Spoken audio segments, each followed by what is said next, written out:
Alur cerita Shadow Farm dimulai dari kita yang ingin pergi kemah bareng teman kita yang bernama Bob karena ada kabar jamur langka di hutan. Kita pun mengambil barang-barang yang diperlukan lalu pergi pakai mobil. Sesampainya di hutan, Bob bilang kalau sebaiknya kita pulang karena dia berfirasat buruk. Setelah itu kita pun bertemu dengan pemburu lokal yang kita sewa, sebut aja Joseph. Saat mau ke hutan, muncul orang asing, sebut aja Jono. Dia bilang kalau tempat ini berbahaya dan kita harus keluar dari hutan sebelum malam. Kita pun bohong dan masuk ke hutan. Sesampainya di tengah hutan, kita pun berbicara sama Bob dan kita lupa bawa daging. Tapi untungnya Joseph meminjamkan kita perangkap hewan. Setelah itu kita pun membangun rumah kayu, mengambil jamur, dan memasang perangkap hewan. Tapi dengan disadari kita melihat Jono yang mengintip. Kemudian saat malam kita pun sampai ke kemah. Lalu di sini terlihat Joseph yang bilang kalau masakan Bobnya enak. Iya kah?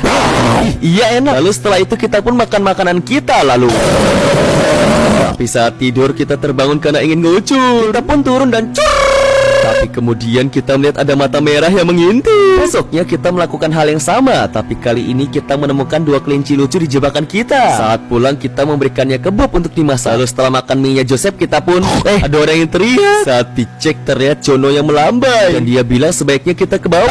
Joseph mengusirnya. Setelah itu Joseph bercerita kalau Jono itu berbahaya dan ada legenda tentang makhluk bernama Seming yang merupakan maung yang bisa berubah jadi orang. Dan katanya Seming itu tidak bisa manjat pohon. Besoknya kita pun melakukan kegiatan kayak biasa. Tapi saat mengambil kelinci, kita melihat Joseph dengan saus tomat di badannya. Joseph pun bilang kalau itu karena kelinci. Pas mau balik kita mencium bau tidak enak. Saat kita cek kita melihat rusa yang turun. Kita pun langsung ajak Bob kabur karena Josephnya sus. Tapi saat kabur kita melihat seseorang dan itu adalah Bob. Saat berbalik ternyata ada maung. Kita ditangkap dan akhirnya maungnya joget karena bisa mukbang. Sama Subreken Moito.